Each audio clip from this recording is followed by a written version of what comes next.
pues de la imaginación de este hombre, Mafián TV, pues nacen todas las especulaciones que existen sobre el caso de Devani. Por eso es peligroso permitirle que diga sus mentiras y no refutarlas. Qué bueno que lo haces, Chavana, qué bueno que enfrentas a este personaje al hacer pública tu molestia y por supuesto desmentirlo, refutarle sus mentiras, porque de lo contrario se permite que este hombre siga fluyendo, siga creciendo y la gente le siga creyendo a este baboso. ¿Hay denuncias en contra de él? Sí, en Nuevo León hay 3 denuncias. Una que presenta Mario Escobar, padre de Devani. Otra que presenta Gustavo Soto, que es el jaguar, el famoso jaguar. Y otra que presenta un servidor por difamación.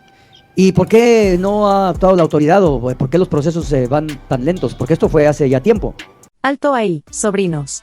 Presten atención, agucen el oído y preparen el estómago. Porque lo que se empieza a dibujar aquí no es un retrato, es una radiografía del alma oscura de la desinformación. Escuchen con detenimiento cómo se describe a este espécimen, a quien hemos bautizado acertadamente como Rufo. Poco ético, dice Vadillo. ¡Qué generoso! Yo diría que es la antítesis misma de la ética, un vacío moral con ínfulas de comunicador. Creador de morbo. Pero por supuesto, es su materia prima, su pan de cada día, el lodo en el que se revuelca felizmente mientras cuenta los billetes. No se equivoquen, esta no es una crítica nueva. Es la confirmación, una vez más, de la calaña pestilente de este individuo que ha hecho del escándalo su religión y del sufrimiento ajeno su plataforma de lanzamiento. ¿Les suena el estilo? Claro, es la escuela de su supuesta y nunca reconocida mentora, Laura Bozzo, pero elevado a una potencia de desvergüenza que haría sonrojar a la propia momia de Guanajuato.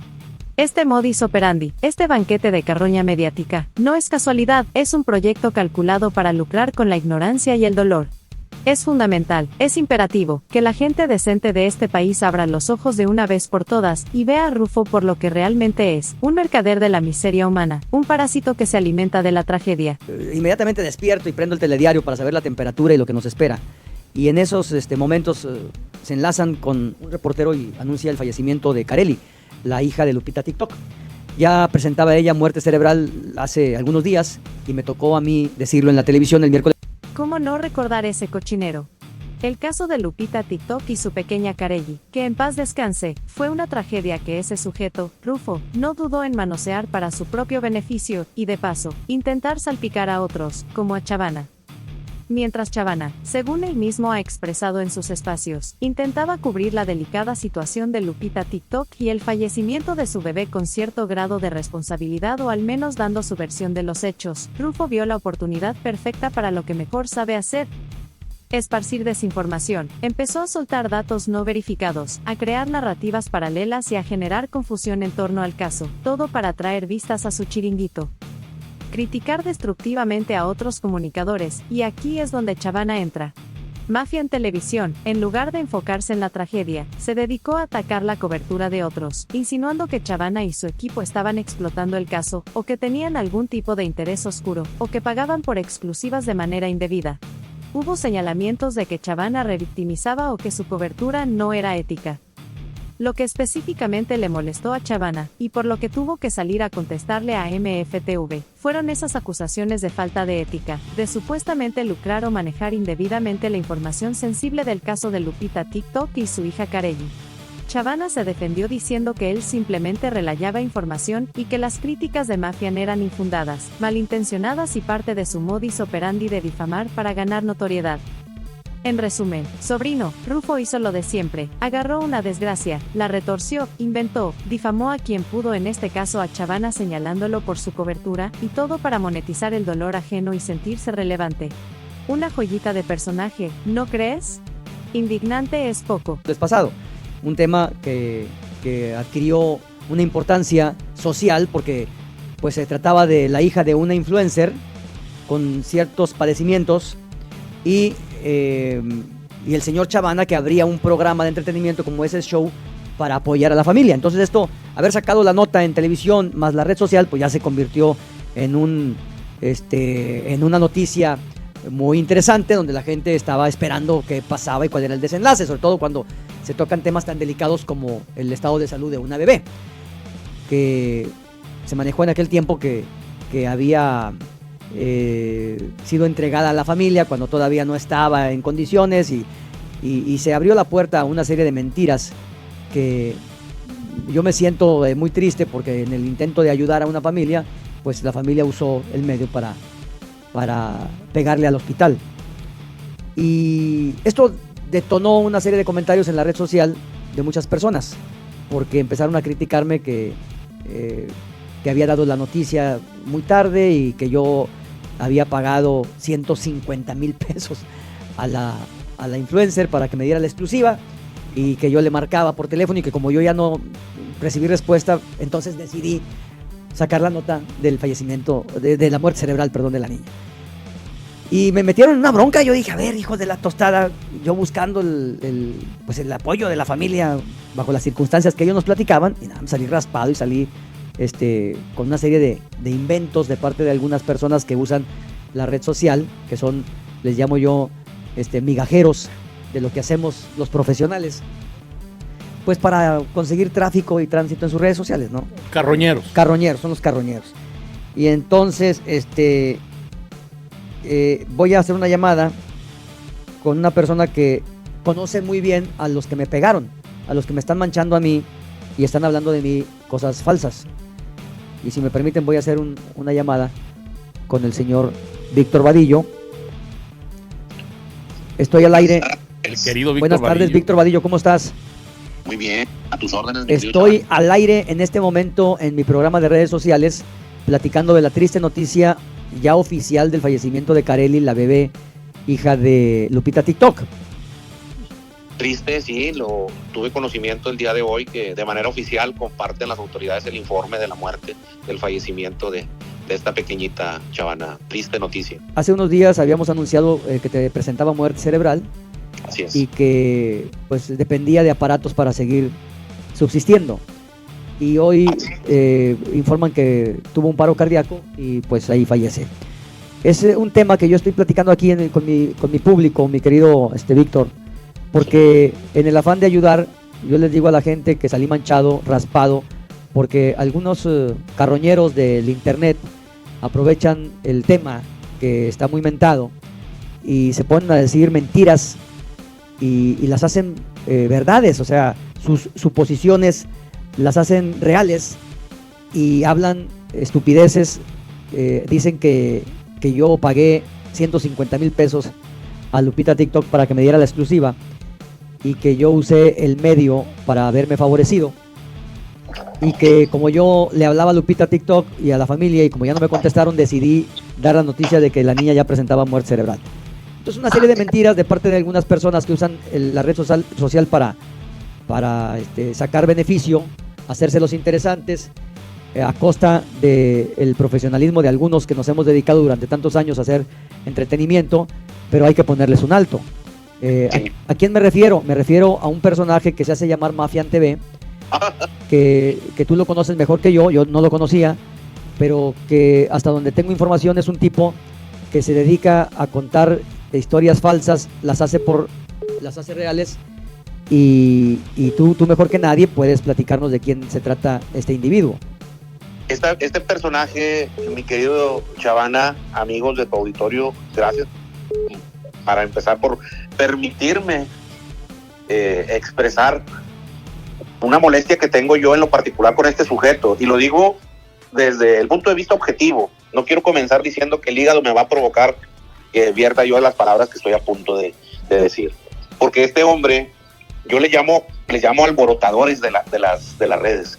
Esos son alborotadores. Ellos no tienen ningún tipo de ética profesional, no se rigen por el estándar del periodismo, no siguen los pasos que se deben de seguir en cuanto a informar y dar a conocer al público una noticia. Mafián TV, en efecto, es una de las lacras de las redes sociales, un personaje nefasto que se dedica a crear morbo en el entorno de cualquier noticia que esté sucediendo en los estados del país. Desde su domicilio, allá en el Estado de México, que ya lo tenemos ubicado porque presentamos una denuncia en contra de este sujeto por difamación, y al presentar la denuncia nos enteramos que hay varias personas de aquí de Nuevo León que han presentado denuncias en contra de él por el mismo delito. Incluso una persona del caso Devani, mencionado en el caso Devani, Gustavo Soto, a quien este sujeto acusó públicamente y provocó su linchamiento mediático, porque lo señalaba como el asesino de Devani Escobar. En el caso Devani, que es en el caso en el que participó activamente este sujeto, vino a decir un montón de mentiras, Chavana. Los peligros de la desinformación son palpables, son el cáncer que corroe nuestra sociedad. Y personajes nefastos como Rufo son los principales agentes metastásicos de esta enfermedad. Pero, oh, sorpresa, se mencionan acciones legales. Ya era hora, carajo. Ya era hora de que alguien le pusiera un alto a este saltimbanqui de la tragedia. Individuos como este no pueden, no deben, seguir operando con la impunidad de un rey en su propio basurero. Están envenenando el debate público, están causando un daño irreparable a personas de carne y hueso, están fracturando la confianza y sembrando odio. Que la justicia actúe no es solo fundamental, es una emergencia nacional.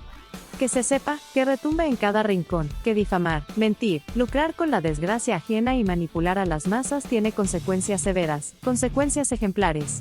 Esperemos, exijamos, que estas acciones no sean un simple manotazo, sino el inicio del fin para estos mercaderes del escándalo, para que la podredumbre que representan sea extirpada de raíz. El problema de las noticias falsas, de la desinformación rampante, no es un accidente, es un ecosistema diseñado para el engaño, y es el paraíso terrenal para sujetos como Rufo. Él no es un simple síntoma de esta enfermedad, él es un vector consciente y activo. Un parásito que prospera en la confusión, que se regodea en la ignorancia ajena. Estos arquitectos de la mentira se aprovechan de la velocidad vertiginosa de las redes, del anonimato cobarde que a veces permiten, y sobre todo, de la credulidad de un público que, en ocasiones, olvida su poder más grande, el pensamiento crítico. Construyen narrativas tóxicas, realidades paralelas donde ellos son los héroes, y la verdad es una simple opinión desechable. Por eso, hoy más que nunca, es vital, es una cuestión de supervivencia intelectual y moral, que como audiencia nos blindemos. Que desarrollemos un escepticismo saludable, que verifiquemos antes de compartir, que no consumamos cualquier basofia digital que nos arrojen a la cara, especialmente si proviene de las peñerías fétidas de desinformación que opera el inefable Rufo y sus clones. Basta ya de ser marionetas de estos titiriteros de la infamia. Yo cometí un error muy grande. Qué bueno que tú lo estás abordando, de veras. Es muy bueno hacerlo y enfrentarlo. Yo cometí un error muy grande con este sujeto. El haber hablara de mí. ¿El haber qué, perdón, se cortó? ¿El haber qué? El haber permitido que ese sujeto hablara de mí y que yo me quedara callado tratando de minimizar el impacto de sus palabras.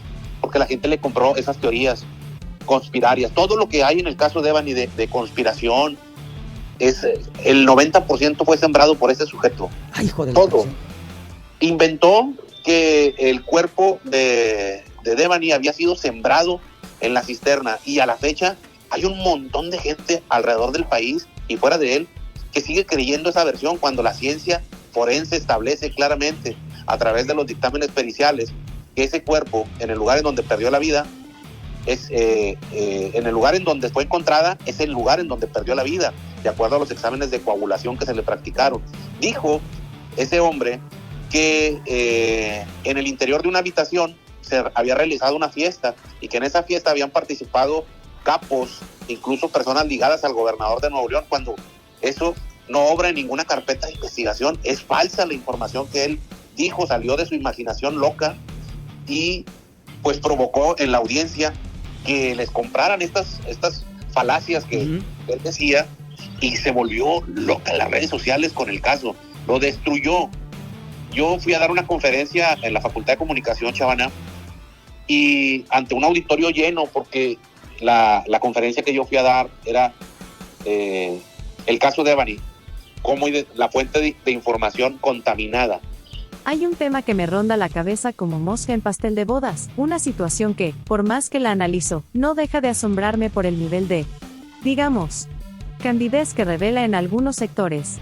Ustedes recordarán, y si no, aquí estoy yo para refrescarles la memoria, cuando nuestro querido Grandmaster Gorilla, con esa lógica aplastante que lo caracteriza, se atrevía a lanzar la pregunta al aire. Pero, vamos a ver, ¿quién en su sano juicio, quién con 2 dedos de frente, podría ser tan rematadamente idiota como para tragarse el cuento de que el tal Rufo, ese personajillo de opereta, poseía información tan importantísima y explosiva sobre el caso de Bani Escobar que, oh, casualidad, tuvo que salir huyendo del país como alma que lleva el diablo, supuestamente amenazado por las más oscuras fuerzas del mal? Ah, qué tiempos aquellos y qué tiempos estos que se repiten. ¿Por qué? ¿Cuál era la respuesta, sobrinos? ¿Cuál era el argumento sesudo y bien fundamentado de aquellos que defendían a capa y espada al mártir autoexiliado de YouTube? Pues la joya de la corona de la falacia, ay, Grandmaster Gorilla, es que a ti te están pagando los malos. Seguro los poderosos te untaron la mano para que desacredites al único valiente que se atreve a decir la verdad. Por todos los santos y los pecadores juntos. ¿Se dan cuenta de la magnitud de ese argumento? Es decir, cuestionar la narrativa inverosímil de un sujeto cuyo historial de montajes y búsqueda de notoriedad es más largo que la cuaresma, ¿te convierte automáticamente en un vendido, en un cómplice de los malos? ¿Qué manera tan conveniente de evadir cualquier análisis crítico? Es la táctica del calamar, suelto mi tinta de acusaciones infundadas para que nadie vea la ridiculez de mi propia postura.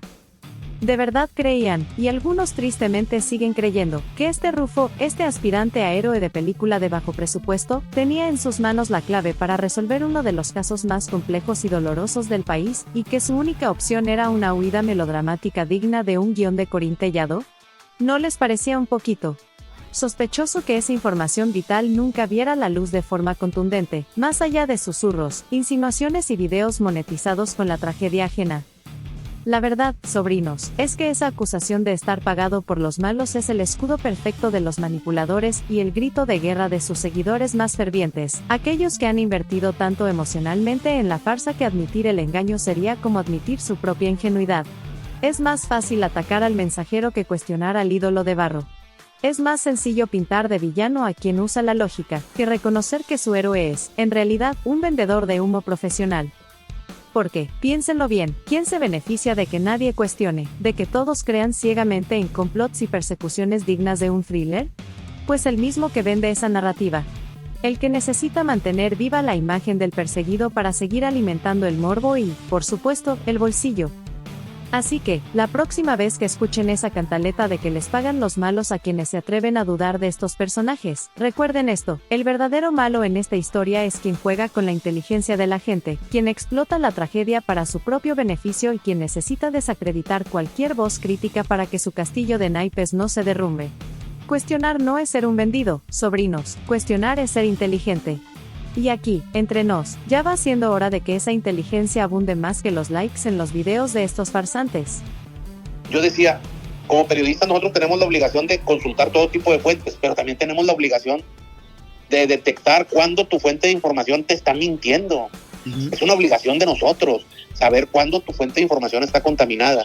Y sin duda alguna, el caso que más impactó en la sociedad, en el caso de Bani, es el haber dicho que había un asesino y que ese asesino se llamaba Gustavo Soto, cuando ese hombre vive en los Estados Unidos, no tiene ningún ingreso al país en las fechas anteriores o posteriores a lo que ocurrió este hecho, y no era posible que estuviera aquí simple y sencillamente porque él es un actor de cine y se encontraba grabando una película cuando ocurrió todo este evento. Entonces, pues de la imaginación de este hombre, Mafián TV, pues nacen todas las especulaciones que existen sobre el caso de Bani. Por eso es peligroso permitirle que diga sus mentiras y no refutarlas. Qué bueno que lo haces, Shabana, qué bueno que enfrentas a este personaje al hacer pública tu molestia y por supuesto desmentirlo, refutarle sus mentiras, porque de lo contrario se permite que este hombre siga fluyendo, siga creciendo y la gente le siga creyendo a este baboso.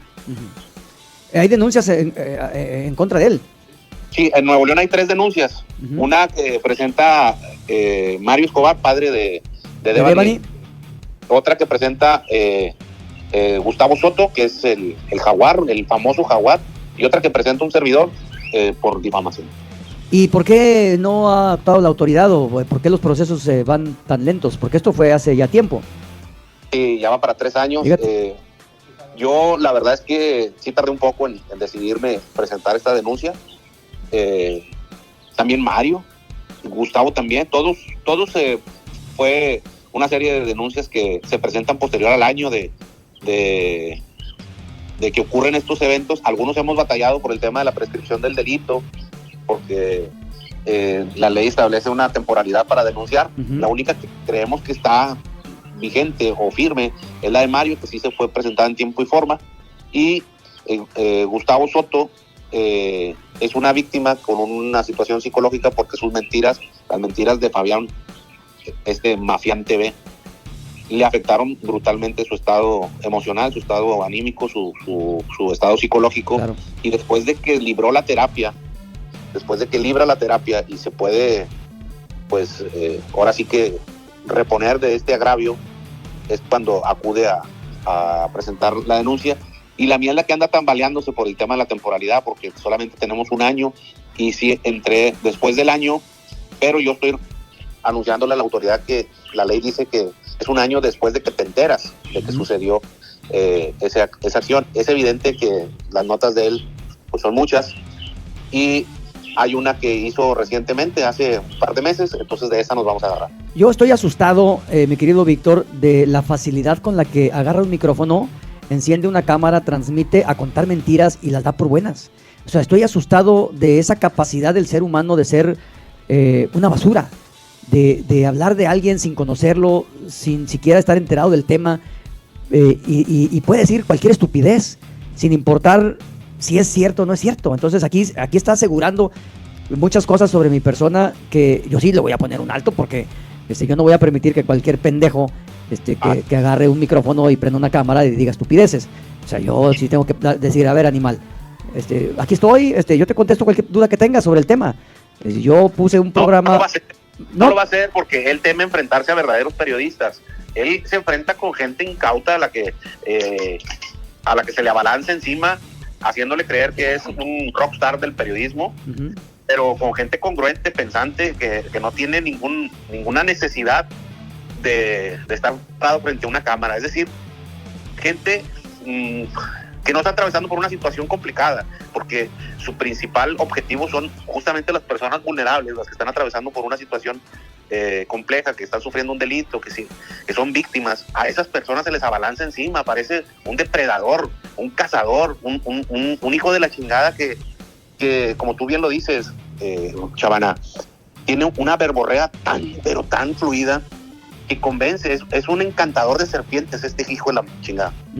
Que personajes como Ernesto Chavana, con una plataforma y recursos, decidan enfrentar o amenacen con enfrentar legalmente a sujetos como Fabián Pasos, alias Rufo, es, sin duda, un acontecimiento digno de atención. Marca un posible alto a la impunidad. Pero detengámonos un momento a reflexionar, con la crudeza que la situación amerita, sobre el contraste que esto representa con el día a día, con el modus operandi habitual de este mercader del morbo. Porque si Chavana representa un contendiente que puede defenderse, ¿quiénes son entonces las presas usuales de Mafia en Televisión? ¿Cuál es ese perfil que parece atraerlo como la miel a las moscas, o más bien, como el buitre a la carroña? Hablemos claro, el perfil favorito de Mafia en Televisión, su nicho predilecto de explotación, son precisamente aquellas personas que se encuentran en el epicentro de la tormenta, en el ojo del huracán de la tragedia personal. Individuos que están atravesando por situaciones tan indescriptiblemente complicadas, tan dolorosas y confusas, que, como bien se dice, no tienen cabeza en ese momento. Son padres que acaban de perder a un hijo en circunstancias violentas e inexplicables, son familias desgarradas por la desaparición de un ser querido, son víctimas directas o indirectas de crímenes atroces que buscan respuestas con una desesperación que nubla el juicio. Son almas rotas, vulnerables, expuestas en carne viva ante el mundo. ¿Y cómo opera Rufo ante este panorama de desolación? ¿Acaso llega con un genuino deseo de ayudar, con un ápice de empatía real? No seamos ingenuos, por el amor de Dios. Este sujeto detecta la herida abierta y, en lugar de ofrecer un bálsamo, introduce el dedo con sal y limón para que la llaga grite más fuerte, para que el espectáculo sea más jugoso. Se acerca con una falsa capa de justiciero del pueblo, de voz de los sin voz, ofreciendo supuestas investigaciones exclusivas, prometiendo revelar verdades ocultas que ni las autoridades han podido o querido encontrar. Les susurra al oído teorías conspirativas, les presenta pistas dudosas, alimenta sus esperanzas más desesperadas solo para luego convertirlos en protagonistas de su siguiente video monetizado. Estas personas, en su estado de shock, de negación, de ira o de profunda tristeza, son increíblemente susceptibles. No tienen la claridad mental para discernir entre quien realmente busca ayudar y quien solo pretende utilizarlos. En ese momento, cualquier mano que se extiende ofreciendo una supuesta respuesta, por más inverosímil que sea, puede parecer un salvavidas. No tienen la energía ni la lucidez para verificar fuentes, para cuestionar las intenciones ocultas de quien, de repente, se erige como su único aliado. Su dolor es tan inmenso que la lógica pasa a un segundo plano. Y es precisamente de esa vulnerabilidad, de esa falta de cabeza fría, de la que se alimenta Mafia en televisión.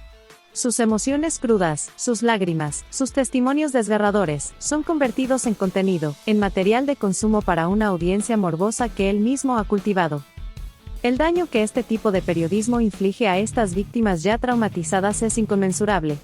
No solo se enfrentan a su pérdida, sino que ahora deben lidiar con la exposición pública de su dolor de la manera más cruda, con la manipulación de su narrativa, con las falsas esperanzas que inevitablemente se desvanecen, dejando un vacío aún mayor y una sensación de haber sido traicionados y utilizados en su momento de mayor debilidad. Es una revictimización cruel, despiadada, ejecutada con la frialdad de quien solo ve números de audiencia y no seres humanos sufriendo. Esto no es buscar la verdad, esto es carroñería en su estado más puro. Es una forma de vampirismo emocional y mediático donde la ética, la compasión y el respeto por la dignidad humana son conceptos inexistentes.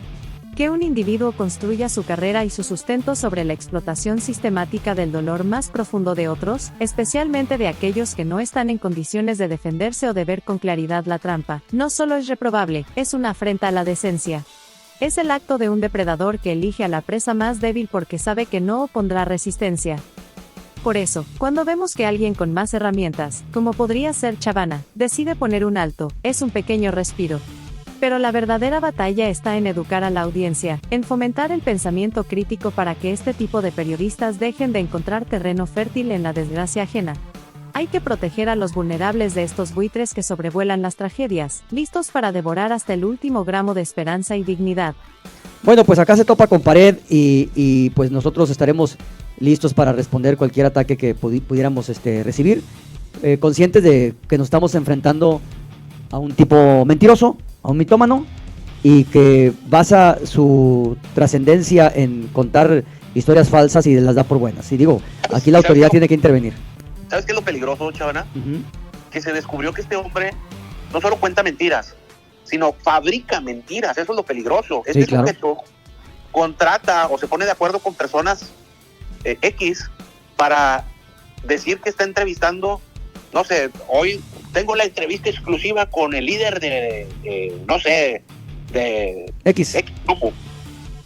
Y se pone de acuerdo un amigo y le hace la llamada como si fuera el amigo, el líder ese, y se inventa un choro de estos. O sea, está acostumbrado a hacer este tipo de shows porque viene de hacerlos, de producirlos con Laura Bozzo. Era el productor de Laura Bozzo y hacían este tipo de reality donde fingían una situación, y es lo que está acostumbrado a hacer este hombre, fingir situaciones, inventa entrevistas. Por cierto, debo decirte que recientemente se hizo muy famoso en redes sociales. Ya hemos escuchado de voz de gente como Víctor Vadillo, y lo hemos constatado en el video que analizamos, cómo se describe a este personaje nefasto que conocemos como Rufo, poco ético, un vulgar creador de morbo, un difusor profesional de información falsa. Pero, sobrinos, rasquemos un poquito más en esa costra de podredumbre, porque lo que ustedes han señalado, y que muchos sospechamos con creciente certeza, va mucho más allá de simplemente tergiversar la verdad. Estamos hablando de algo mucho más siniestro, de una práctica que lo emparenta directamente con las peores mañas del amarillismo más despreciable. Me refiero, y díganme si no se les hiela la sangre solo de pensarlo, a la acusación de que nuestro Rufo no se conforma con inventar historias de la nada, no señor. Sino que, para darles un barniz de credibilidad a sus patrañas, para que su circo mediático parezca una investigación seria, sería capaz de fabricar pruebas, de inventarse evidencias donde no las hay, e incluso, óiganlo bien, de manufacturar testigos a modo. Testigos que digan exactamente lo que su libreto necesita para que la exclusiva reviente, y él pueda pavonearse como el super periodista que consiguió lo que nadie más pudo. ¿Les suena este modus operandi? ¿Les recuerda a alguien? Claro que sí. Por eso, con sobrada razón, ustedes y muchos otros lo han bautizado como el hijo no reconocido de Laura Bozzo. Y qué bien le queda el apodo. Porque si algo caracterizó los tristemente célebres talk shows del abuso, además de la explotación del dolor y la miseria humana, fueron precisamente los escándalos por montajes, por casos fabricados, por pagarle a gente para que actuara, para que llorara, para que dijera las barbaridades que el guión exigía para subir el rating. ¿Acaso Rufo no bebió de esa misma escuela ponzoñosa? Aunque no tengamos el contrato firmado que pruebe que fue su empleado directo, la peste del método es inconfundible. Es el mismo ADN de la manipulación televisiva más burda, ahora adaptado a las plataformas digitales. Imaginen el nivel de perversión, tomar una tragedia real, un caso que ha conmocionado a la sociedad, y en lugar de investigarlo con rigor y respeto, empezar a tejer una red de mentiras donde las pruebas son plantadas, donde los testigos clave aparecen como por arte de magia, recitando un discurso aprendido para que encaje en la narrativa que Rufo quiere vender. ¿Con qué fin?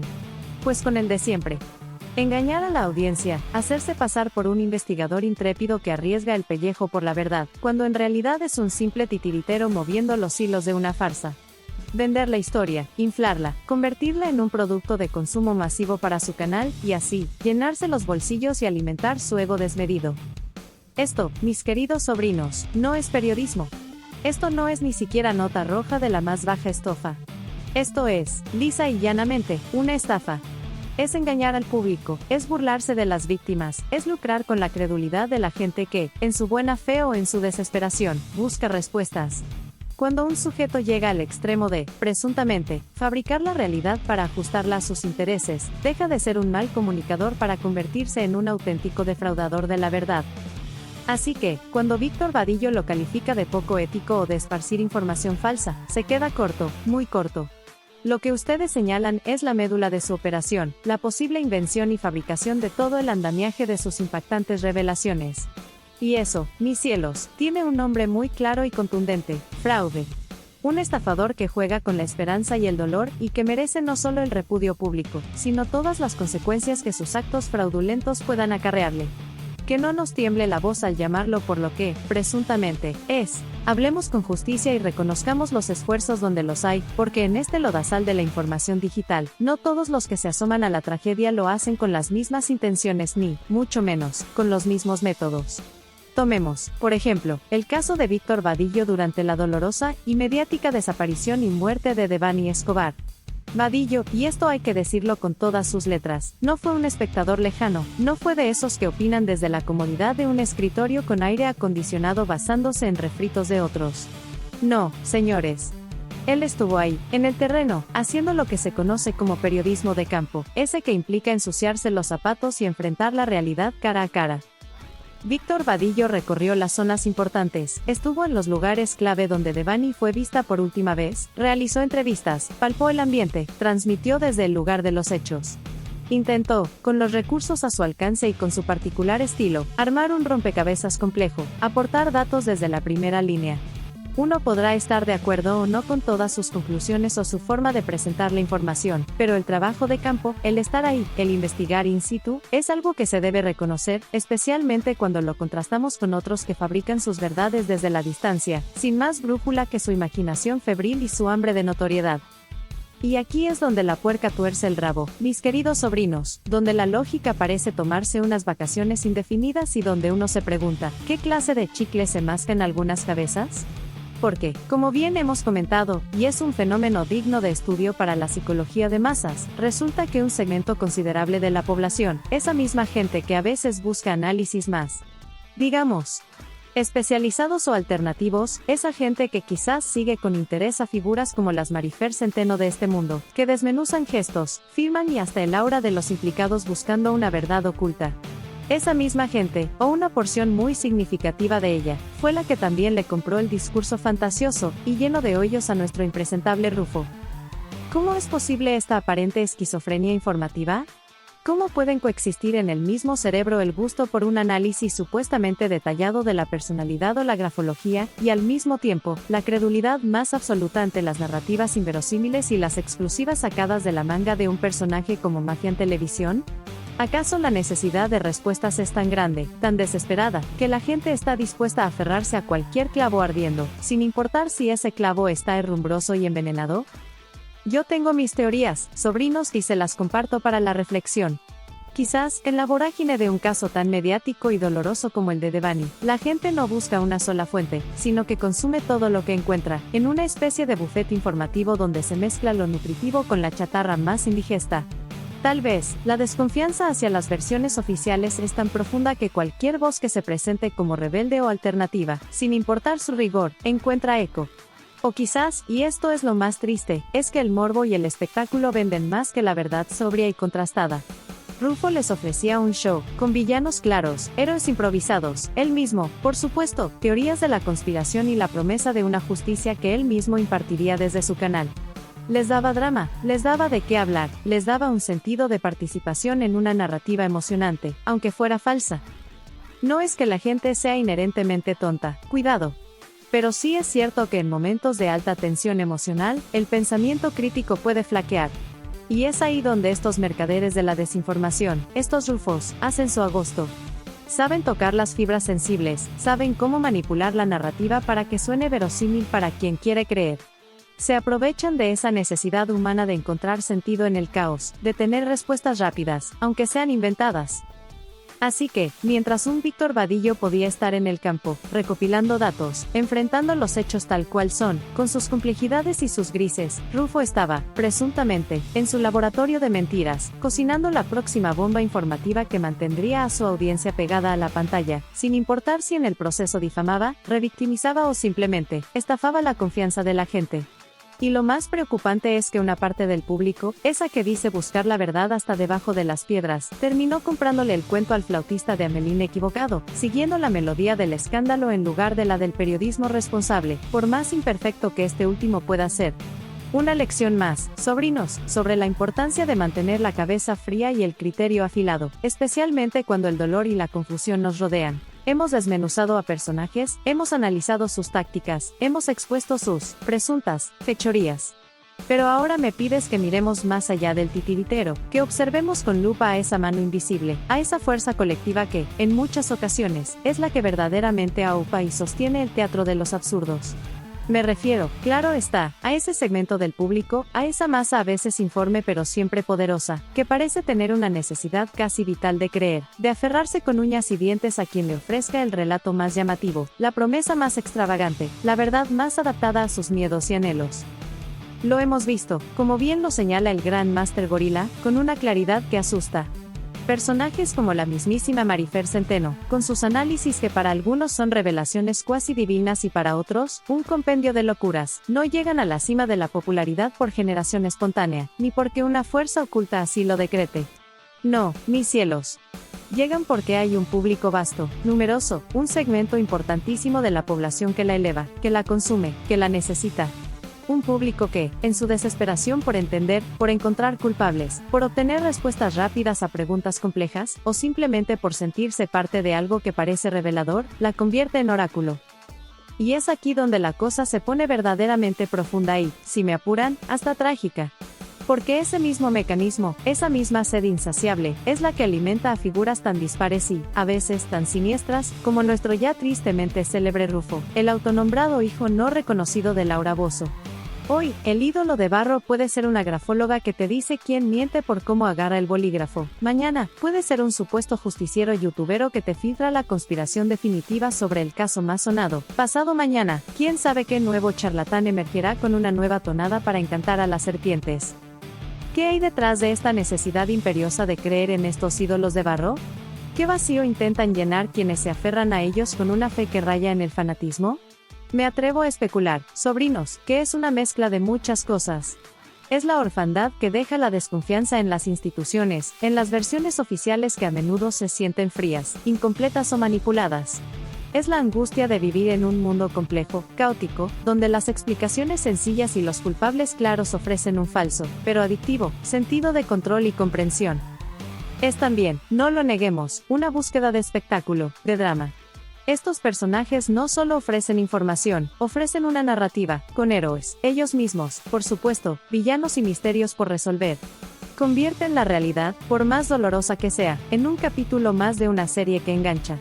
Y el público, desesperado por su ídolo de barro, no solo consume el contenido, sino que se vuelve parte de la claque, defiende al personaje a muerte, ataca a quien lo cuestione, porque cuestionar al ídolo es, en cierto modo, cuestionar su propio juicio, su propia inversión emocional. Lo más desolador de este fenómeno es la naturaleza efímera y sustituible de estos ídolos.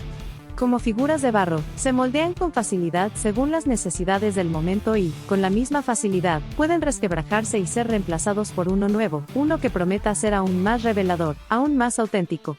La necesidad de creer persiste, el pedestal queda vacío por poco tiempo. Hoy es Rufo, mañana es Marifer, pasado será cualquier otro que sepa leer las ansiedades de ese público y ofrecerles el placebo perfecto. Esta dinámica, mis cielos, es peligrosa. Porque mientras exista esa demanda voraz de respuestas fáciles y de héroes prefabricados, siempre habrá quien esté dispuesto a ofrecerlas, sin importar el costo para la verdad, sin importar el daño colateral a las verdaderas víctimas, sin importar la manipulación inherente en el proceso. Es un círculo vicioso que se retroalimenta y romperlo exige un esfuerzo titánico de pensamiento crítico, de escepticismo saludable y, sobre todo, de una honestidad brutal con nosotros mismos sobre por qué y en quién depositamos nuestra confianza y nuestra necesidad de creer. Porque, al final del día, los ídolos de barro, por más que brillen momentáneamente bajo los reflectores del escándalo, no son más que eso, barro. Y el barro, tarde o temprano, se deshace con la lluvia de la realidad.